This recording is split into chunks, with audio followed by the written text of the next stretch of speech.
మేము కూడా ప్రతి సవాల్ చేయొచ్చు, ఏముందన్న అందులో. రాష్ట్రంలో రైతు రుణమాఫీ ఎక్కడ 100% అయిందో ఏ ఊళ్ళే ఆ ఊళ్ళే మేము పోటీ చేస్తాం, మేము పోటీ చేయండి. ఎక్కడన్నా ఒక ఊరు చూపెడతావా? కొండారెడ్డిపల్లిలో అయిందా 100%? కొడంగల్లో అయిందా? మీ అత్తగారు ఊళ్ళో అయిందా? ఎక్కడైంది?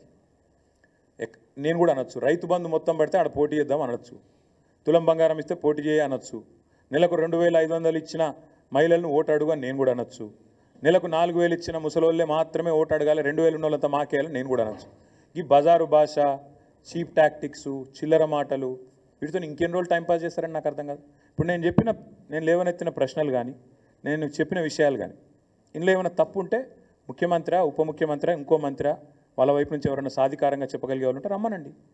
ఇంకోటి అసెంబ్లీలో చర్చ పెట్టండి, 2 రోజులు పెట్టండి. ఇంతకంటే ఇంపార్టెంట్ ఏముంది? బడ్జెట్ సమావేశాలు ఉన్నాయి ముంగట, మైక్ ఇవ్వండి. మైక్ ఇవ్వకుండా గొంతు నొక్కుడు, ఇష్టం వచ్చినట్టు ఒర్రుడు, ఇది కాదు కదా పాయింట్. మేము చాలా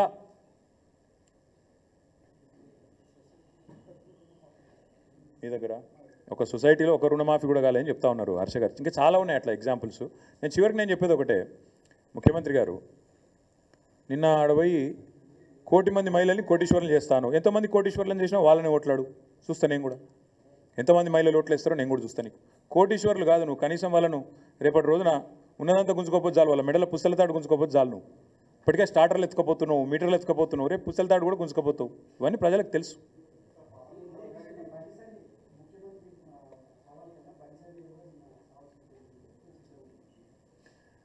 బండి సంజయ్ ముందు ఒకటి చెప్పాలి, అసలు మీరు రేవంత్ రెడ్డిని ఎందుకు కాపాడుతున్నారు? మీరు ఎందుకు రేవంత్ రెడ్డి రక్షణ కవచంలాగా నిలబడుతున్నారు?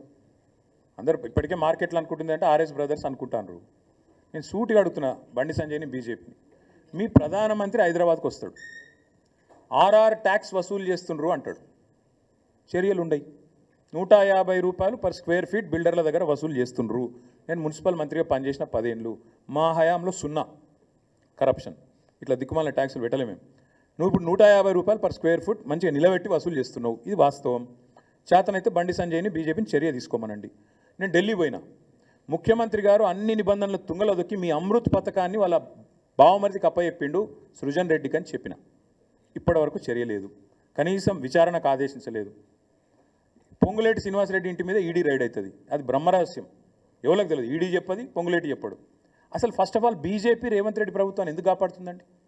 ఇంత అవినీతి జరుగుతుంటే అమృత్లో, ఆర్ఆర్ ట్యాక్స్ రూపంలో, ఈడీ రేట్లలో మొత్తం కోట్ల రూపాయలు దొరికినా ఎందుకు బయట పెడతలేరు? ఎందుకు రేవంత్ రెడ్డిని కాపాడుతున్నారు? మీకేంది మొహమాటం? మీకున్న ఆబ్లిగేషన్ ఏంది? రేవంత్ రెడ్డి గారు ఏమైనా లోపాయికారు ఒప్పందం ఉందా? ఏమైనా అండర్స్టాండింగ్ ఉందా? చేరుతా అన్నాడా? మీ పార్టీలో ఏంటి చెప్పండి. అసలు ఆ మాటలు మాట్లాడకుండా ఏదో సొల్లు మాటలు తెల్లారలేస్తే ఈయన తిట్టినట్టు, ఆయన తిట్టినట్టు, రాహుల్ గాంధీ కులము, మోడీ కులము, ఇవి కాదు కదా ప్రజలకు కడుపు నింపేది. మేము అడుగుతున్నాం సూటిగా, నువ్వు చెప్పు, రేవంత్ రెడ్డిని ఆర్ఆర్ ట్యాక్స్ విషయంలో ఎందుకు ఉపేక్షిస్తుంది బీజేపీ?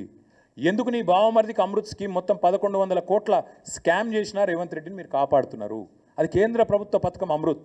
ఎందుకు సృజన్ రెడ్డి షోదా కంపెనీకి అప్పచెప్పినా ఎందుకు నీ ప్రభుత్వం కాపాడుతున్నది రేవంత్ రెడ్డిని? ఎందుకు రేవంత్ రెడ్డి గారి మంత్రివర్గంలోని పొంగులేటి మీద రేడ్ అయితే ఈడీ 4 నెలలైనా ఎందుకు మాట్లాడది? ఏంది బ్రహ్మరహస్యం చెప్పగలుగుతారా? ముందు బండి సంజయ్ని దమ్ముంటే కేంద్ర హోంశాఖ సహాయ మంత్రి అయినా చెప్పమను, తర్వాత మిగతా విషయాలు మాట్లాడచ్చు. ఇక ఆయనకు తెలివి లేదు, ఆయనకు పరిజ్ఞానం లేదు, ఏదో మాట్లాడుతుంటాడు, ఒరుతుంటాడు, బతుకుతుంటాడు. నాకు తెలియదు బ్రదర్, నాకు విషయం తెలియదు. ఒకటి మాత్రం పక్క, ఎస్ఎల్బీసీయే కాదు, సుంకిశాల కూలిపోయింది. పాపం ఒక ఆయన గవినోళ్ళ శ్రీనివాస్ అని ఆర్టీఐ యాక్టివిస్ట్, మహబూబ్నగర్ జిల్లా, ఆయన అప్లై చేసుకున్నాడు. సుంకిశాలలో ఎంత నష్టం జరిగింది, ఏం జరిగిందని. అది దేశ భద్రతకు సంబంధించిన రహస్యం, ఇయ్యమంటారు.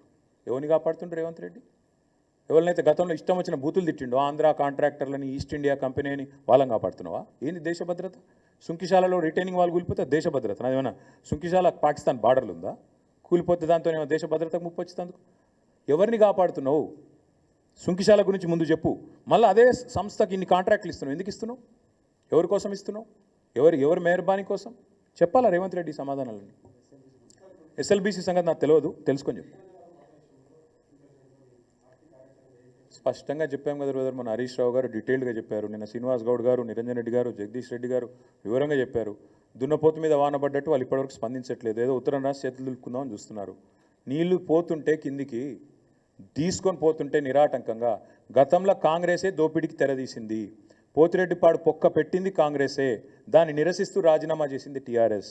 హారతులు పట్టిన వాళ్ళు ఇవాళ కొంతమంది బీజేపీలో ఉన్నారు, కొంతమంది కాంగ్రెస్లో ఉన్నారు. నష్టం చేసింది ఖచ్చితంగా కాంగ్రెస్, ఆనాడైనా ఈనాడైనా బాధ్యత ఖచ్చితంగా కాంగ్రెస్దే.